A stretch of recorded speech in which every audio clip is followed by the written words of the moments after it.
biblical reflections on civic responsibility. And it is a series that I'm bringing to us specifically in this election season. Don't worry, I'm not going to tell you how to vote. I'm not even going to tell you how I'm going to vote. What I do want us to do, though, is take a bigger picture look at what we can learn from Scripture about how to be responsible citizens. Now, we come to this series at a very specific time in our nation's history.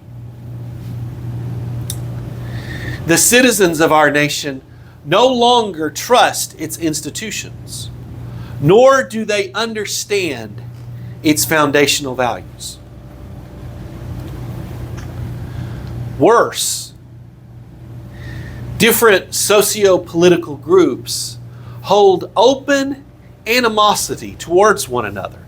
So much so, in fact, that there are a number of voices, both on the right and on the left, who question the value of democracy, who wonder whether it's really worth it or not to have a society where all perspectives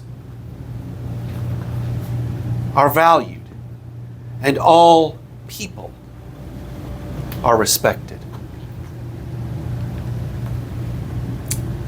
There are some people who wonder whether this whole endeavor of having a free church in a free state where everybody has rights is really just a fool's errand.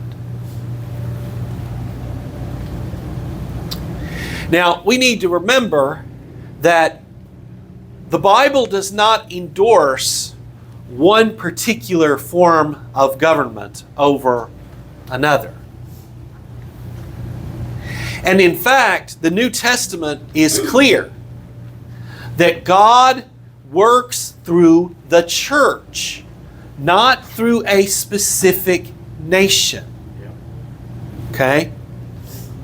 Nevertheless, what that means, of course, let me back up and say this. What that means, of course, is that we cannot do what the magisterial churches of the 16th and 17th centuries tried to do. We can't just take the Old Testament and move it to our situation and apply it directly, because it doesn't work that way. We're in a different epoch of salvation history.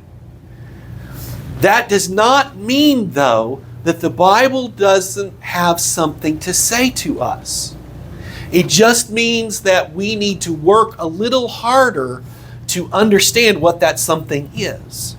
And I believe that with Scripture's counsel, we can help our neighbors understand what it means to be good citizens. What it means to engage politics in a godly manner. After all, at its best, that's what politics is. It's governance.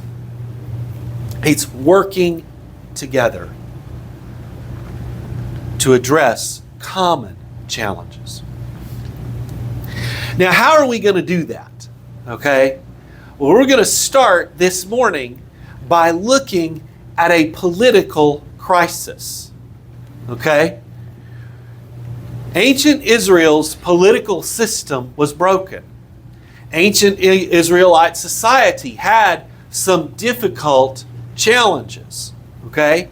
It just did. There's no getting around that fact. But what the people of Israel did was they looked for the wrong solution.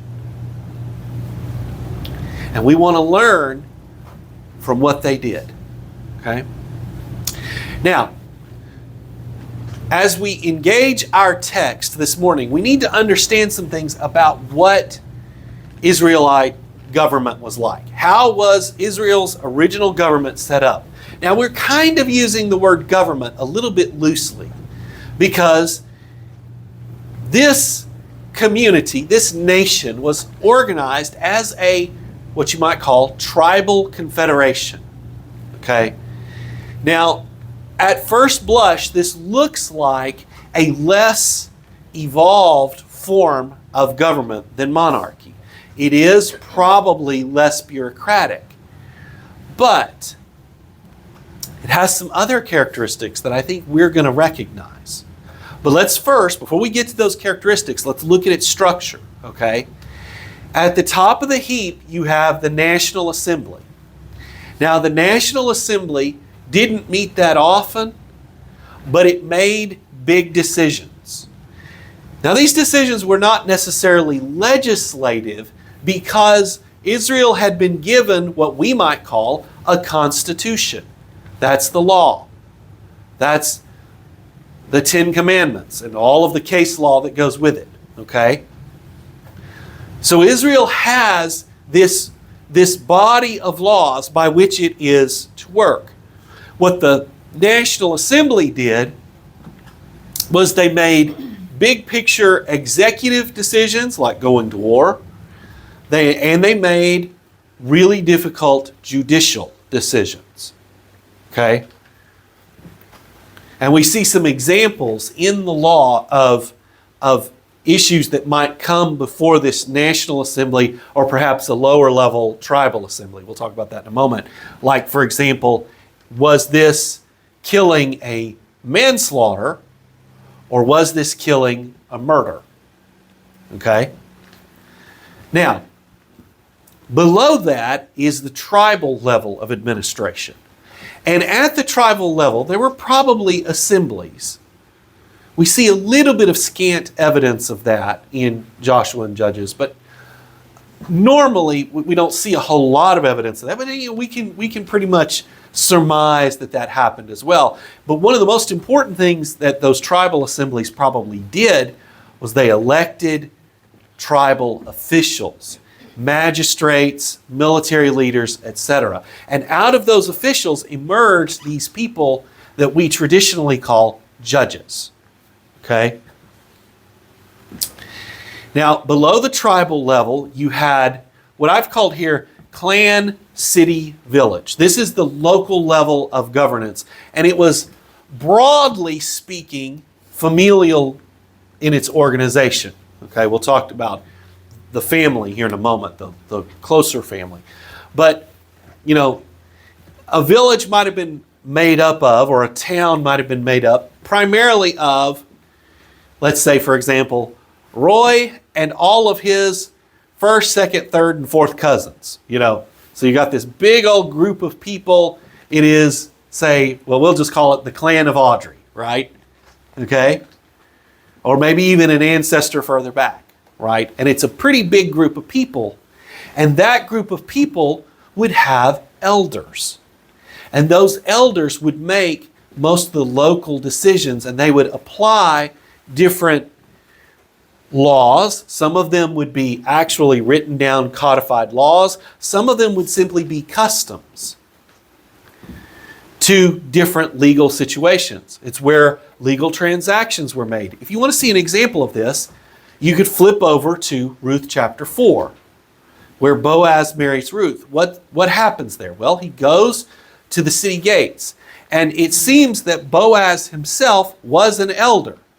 But what does he do? He goes to the city gate where the elders are gathered, and he does this legal transaction in a way that the elders would have recognized, and then the elders recognize that transaction.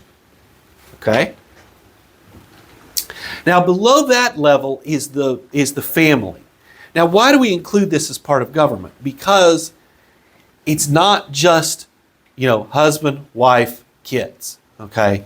It's a bigger unit that includes grandparents, it includes slaves, it includes friends of the family who happen to live with the family. It's everybody who lives in that family's sort of sphere of influence. Okay? And this is a really important part of social regulation, even if we might not technically call it government. Okay? So that's why we have it up here for you to understand. And so what can we kind of observe about this method of government? Okay? Yes, it's kind of disorganized. It's not very bureaucratic. It's kind of messy. It's also not a democracy in either the ancient or the modern sense. This is not ancient Athens. This is not even ancient Rome, although maybe it's a little closer to that in some ways. But it's not ancient Rome, definitely not. And it's not modern America. You don't see the strict separation of powers. And the most important thing you don't see in the Bible, and you really don't see this anywhere in the Bible, is the emphasis on individual rights. Okay? Now that doesn't mean that that emphasis is theologically illegitimate. It does derive from our understanding of what it means to be created in the image of God. Okay? It just means that as we're trying to sort of understand how this government works, they don't have the same kind of emphasis on individual rights that we do. All right? But what we do see in this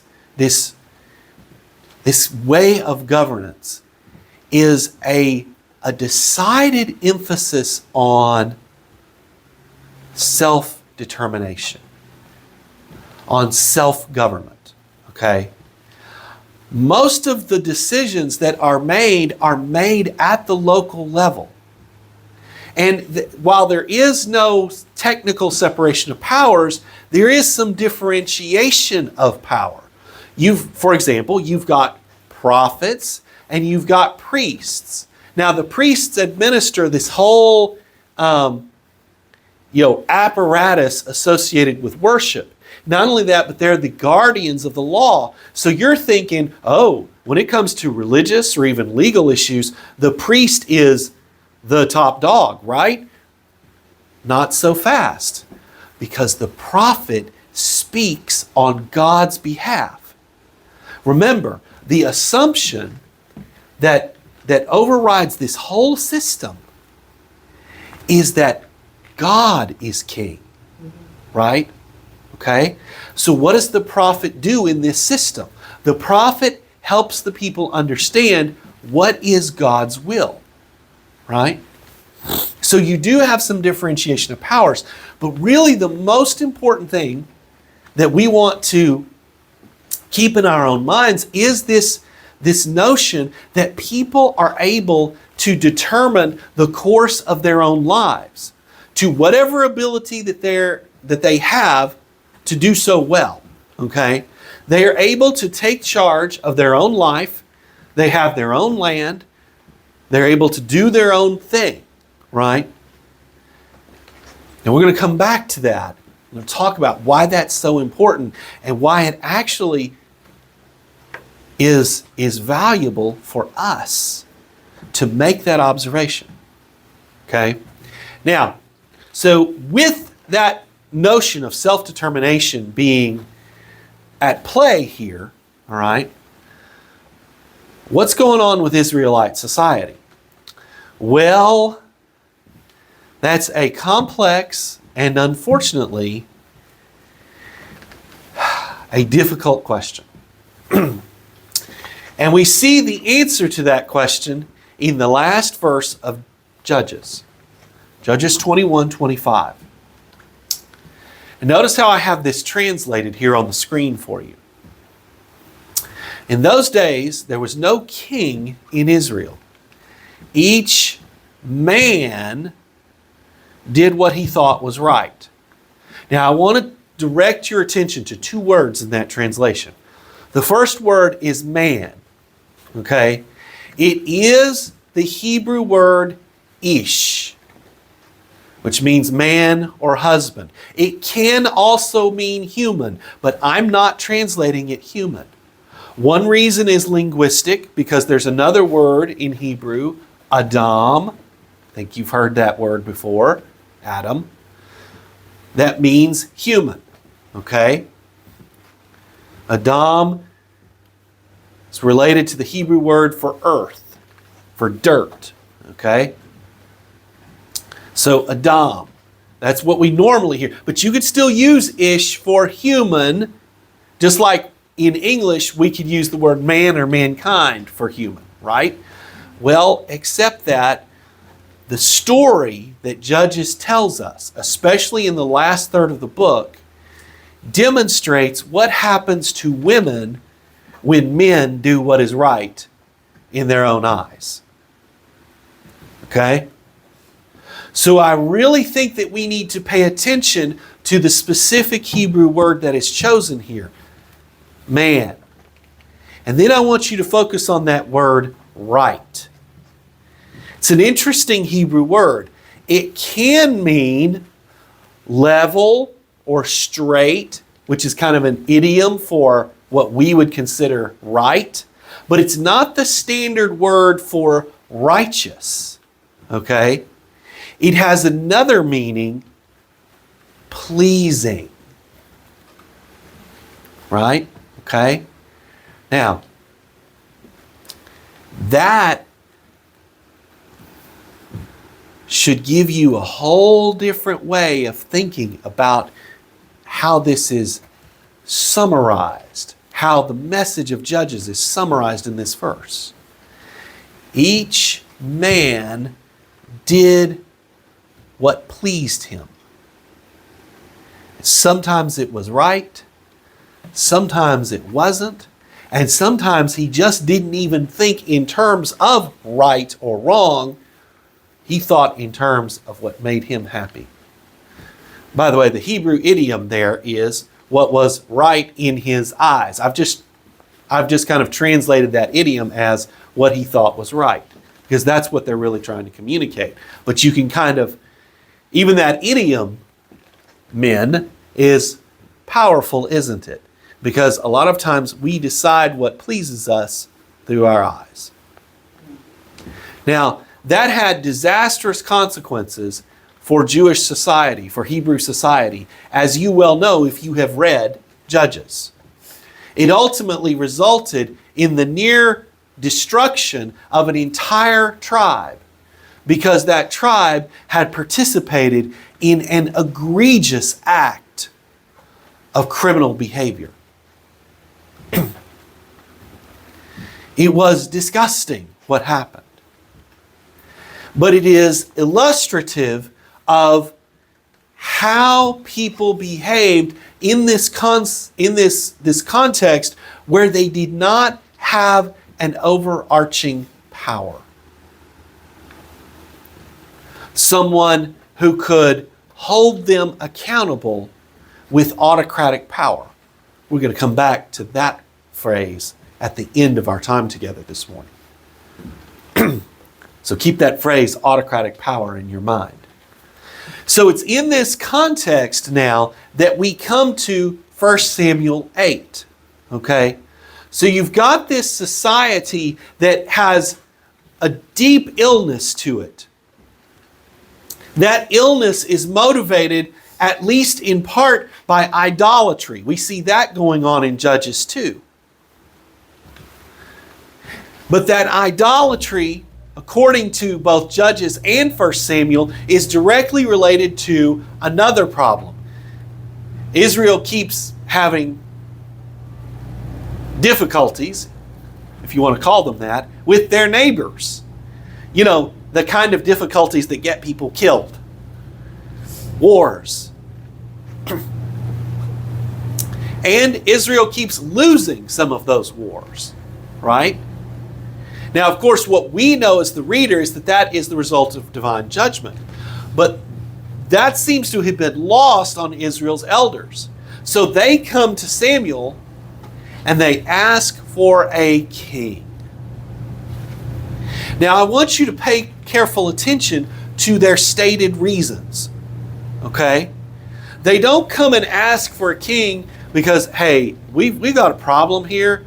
Our society is really corrupt, and people are doing some really ugly, immoral things, we need to get a handle on this. That's not why they do it.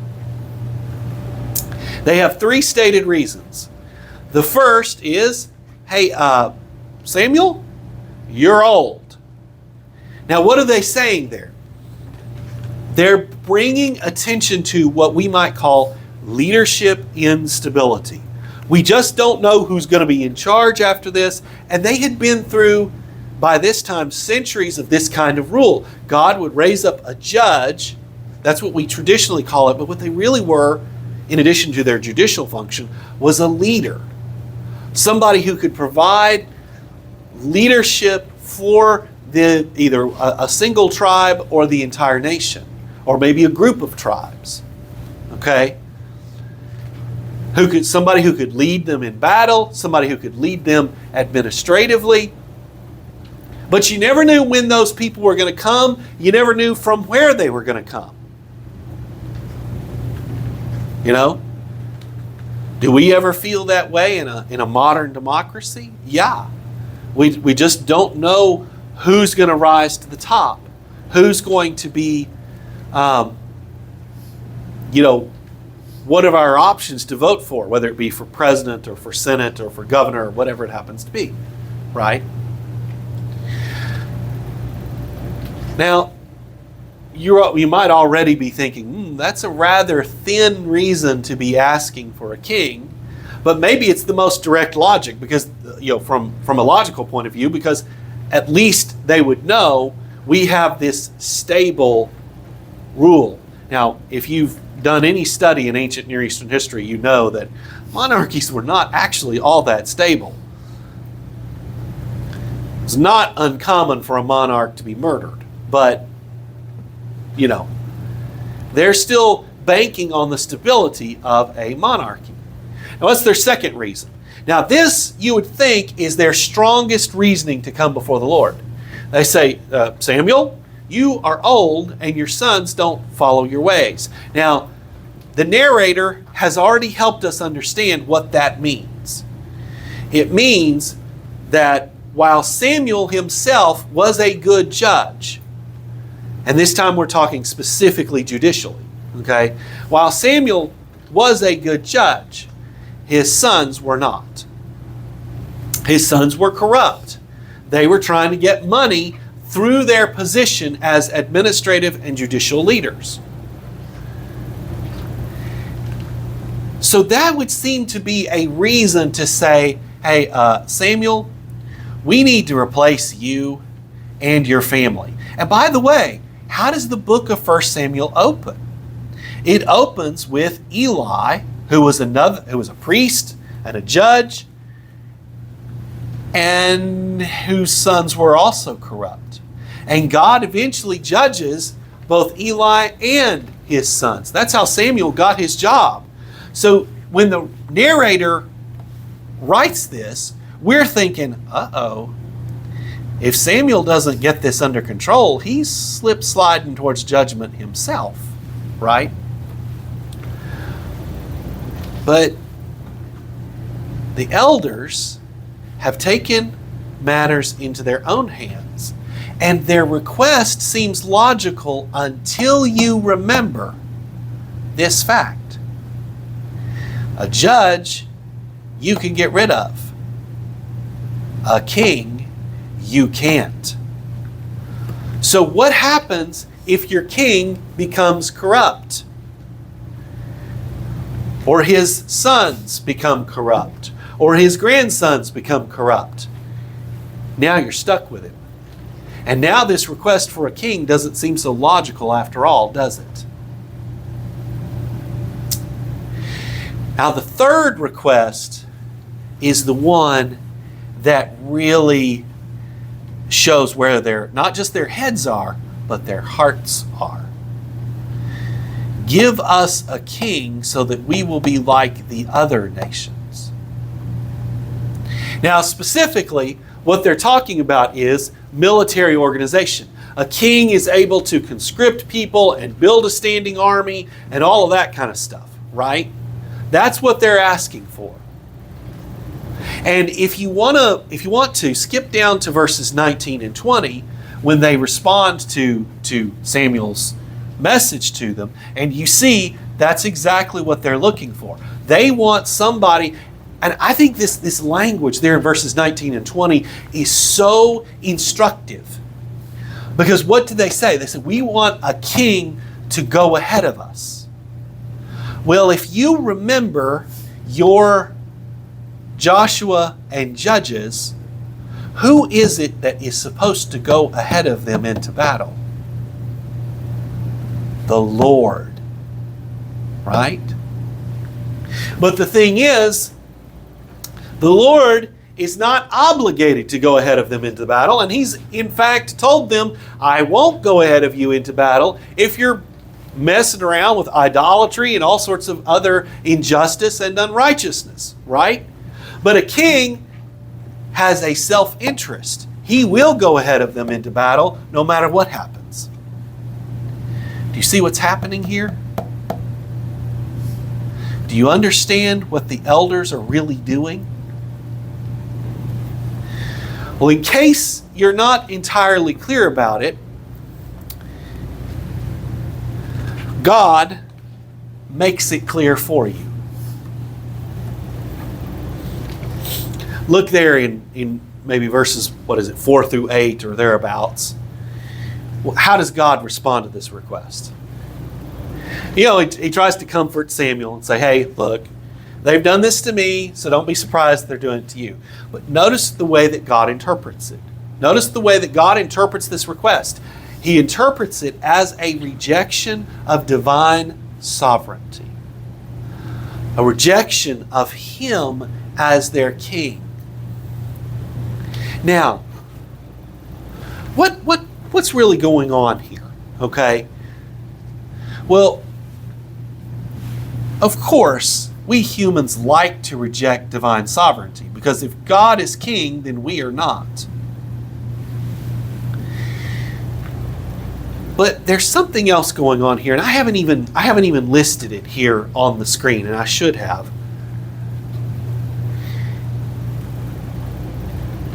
Submitting to divine sovereignty, especially when there isn't a representative, a human representative, through whom that sovereignty is channeled, it requires us to take responsibility for implementing that divine sovereignty. It requires each man, each woman, each family, each community, each tribe in their case, to take responsibility for living under that divine sovereignty and to live it out in their daily lives, right? It requires them to dig into the law to find out what divine sovereignty looks like and to live that out in their lives. We'll come back to that in a little bit. And because none of us are perfect at that, okay, and this is the point I really wanted to get to about this divine sovereignty bit. Divine sovereignty is messy. It isn't easily controlled. There's not a straight point to point. If I do this, then God will do this. That's not how divine sovereignty works. In fact, divine sovereignty often looks like God sitting back and letting history unfold. It often looks like God allowing us to choose our own way. And because of that, divine sovereignty gets messy. Bad things happen. Painful things happen. And before we judge these people too much, the messiness of divine sovereignty can be very disorienting. I know a lot of you have been in that place, some of you very recently, where you're just like, wait a minute, God, if you are sovereign, then why did this happen? This doesn't make any sense. And of course, Jesus reminds us in Matthew chapter 6, verse 10, that not everything that happens in our world is God's will. That's why he tells us to pray, your kingdom come and your will be done on earth as it is in heaven. It implies that God's will is not done on earth as it is in heaven. Okay? But at the same time, God is still sovereign.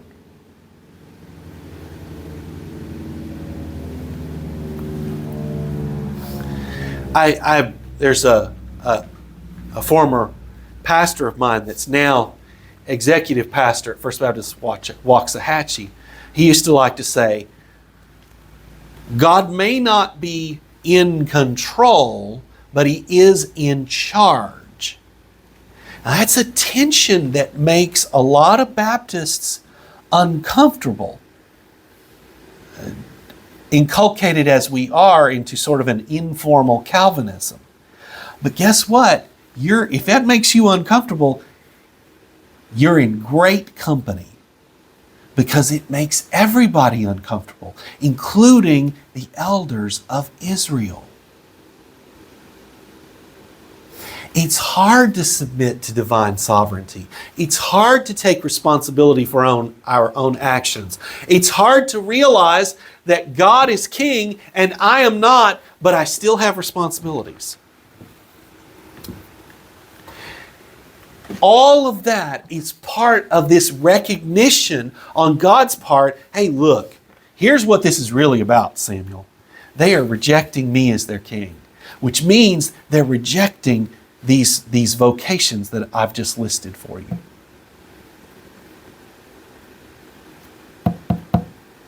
Now, along with that, there is what we could call a historian's observation. Because not only do these people in Israel who are asking for a king, not only do they reject God's sovereignty, but they also lack political imagination. You know, one of the things that we now know with 3,000 years of hindsight is that actually you can have a militarily organized, powerful nation without a king to do it. I mean, one of the few institutions in American life that still works like it's supposed to is the military. Now, that's only going to work as long as our military leaders continue to be virtuous, continue to be committed to the Constitution above all else. Okay? But for now, and look, the military's not perfect either. It's got its own issues. But the military wants to get better at addressing those issues, right? Okay? You can do this. It can be done, but you're going to have to show some imagination.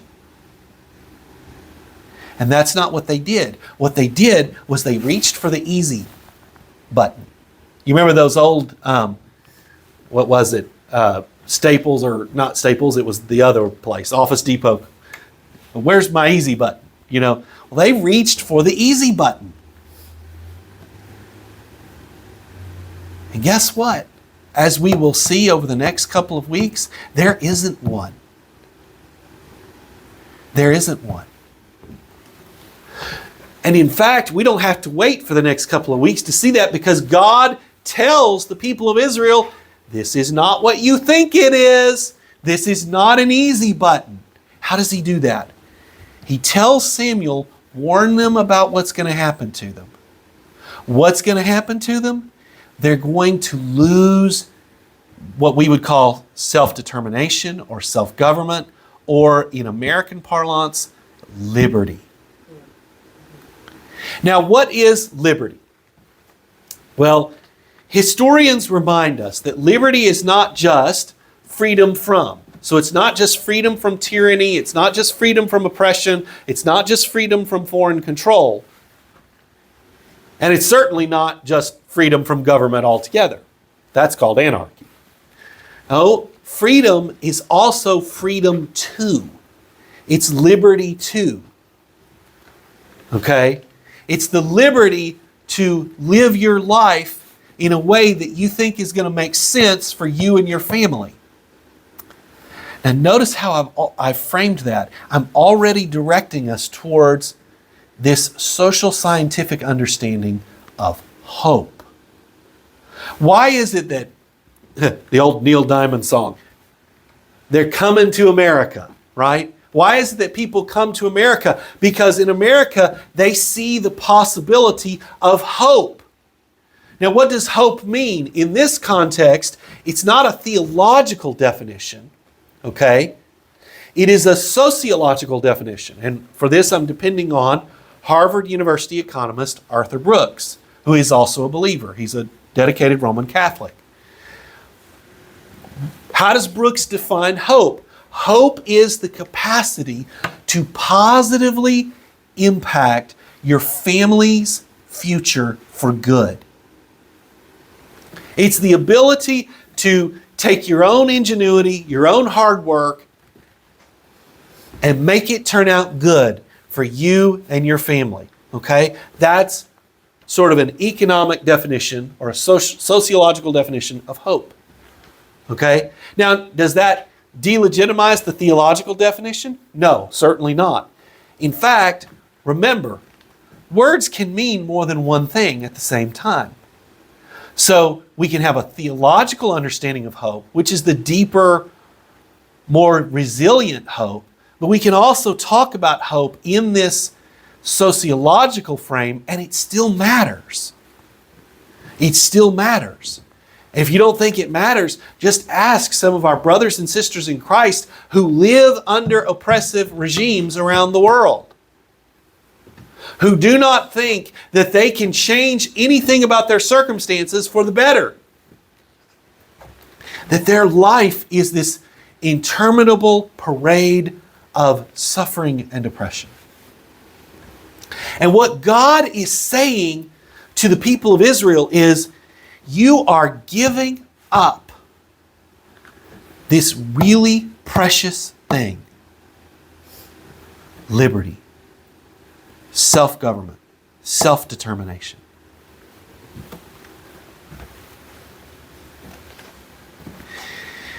Now, I want us to ask one more question on this slide here as we think about this text. Why don't the elders listen to Samuel? Why don't they listen to God? Well, part of it is, of course, that they've given up on divine sovereignty a long time ago. But why don't they listen to Samuel, at least? They had worked with Samuel in some cases for decades. Why didn't they trust him? Why didn't they listen to his judgment? Why didn't they listen to his wisdom? There's one word: fear. Remember what Matthew Edwards said a couple of weeks ago when he was telling that story about his relative who stormed the beaches of Normandy. He was more afraid of his gunnery sergeant than he was of getting killed. You know? Well, sometimes fear can be irrational like that. And that's what's happening here. These guys are operating on the basis of fear. And by the way, they have more to lose than anybody in accepting a king. They're going to lose more power, more wealth, more say over their lives and the people under their care than anybody in Israelite society. And yet, here's what happens. Fear spreads in an organization like a contagion. It spreads like COVID-19. And it can be just as deadly, and even more so. Now, the interesting thing is, when you're trying to accomplish positive organizational change, as Todd Bolsinger observes, fear doesn't work that way. Neither do facts or force, by the way. Okay? Fear, facts, force. The three things that we resort to as humans to get other people to change, they don't work. But when we don't want something to change, when something doesn't need to change, but we're scared, we will do almost anything to alleviate that fear. Now, let's take all of this data that we have in front of us and let's apply it to our situation, okay? That's how we want to close this morning's message, okay? Look, we need to begin by observing that self-governance is hard. As the founding fathers of the United States observed, self-governance requires a virtuous people.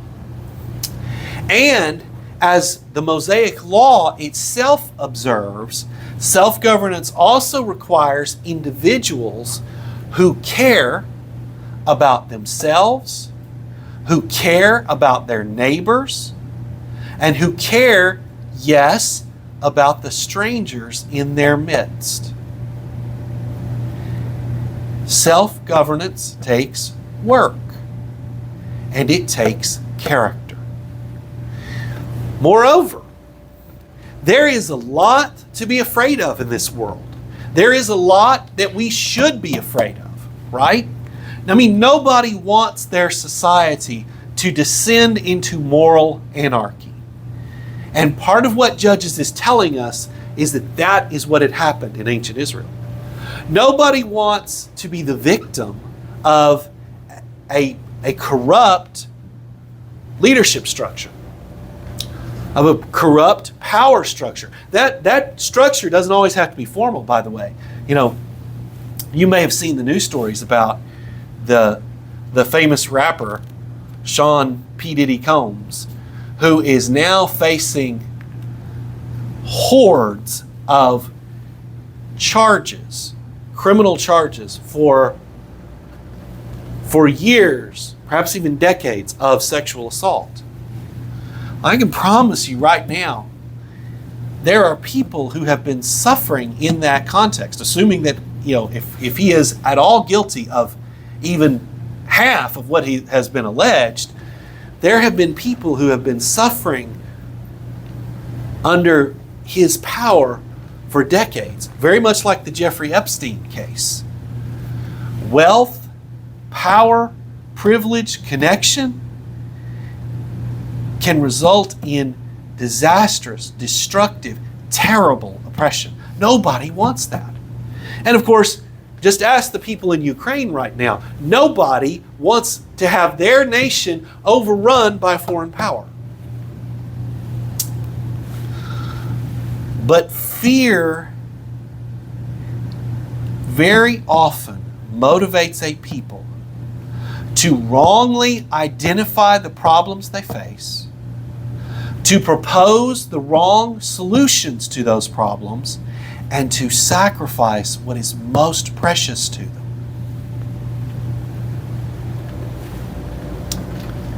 Remember where we started. There are some people on the right and some people on the left who think that in one way or another, that autocratic power is the answer to what ails America today. There are even Christians out there who are ready to say, hey, we need to just take over the government and force Christian law on people because our society is, well, to put it mildly, going to purgatory in a handbasket. And if we don't do something radical, it's just too important. We can't be civil. We can't love our neighbors. We certainly cannot love our enemies. We must destroy them because they're evil. And if we don't do that, we'll lose our nation. You understand the fear that they feel. I do. And there is very much that's going on in our society that is wrong. But if you think you can solve that problem with autocratic power, you got another thing coming.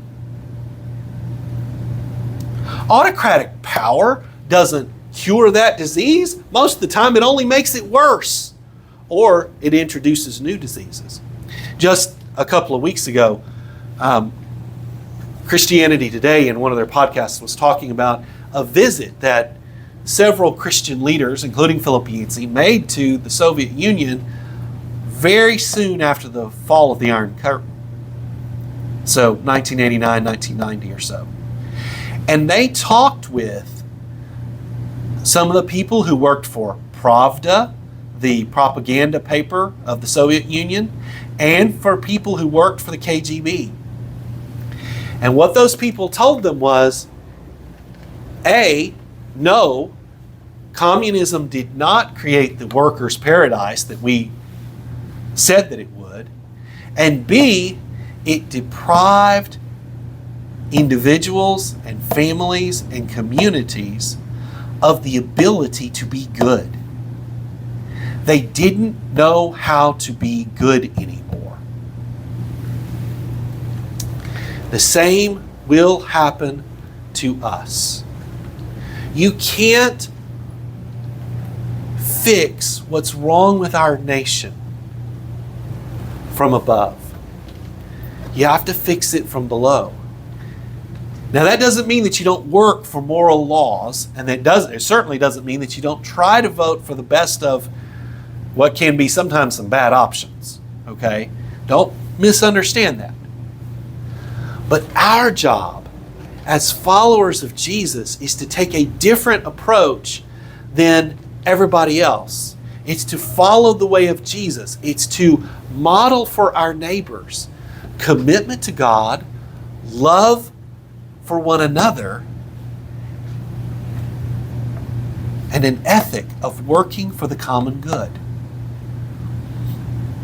That's what we do. Because what we've learned from the example of Israel is that if we don't do it that way, if we try to reach for the easy button and take a shortcut, we will kill the golden goose. And we won't actually solve the problems that we're working against in the first place. Let us pray.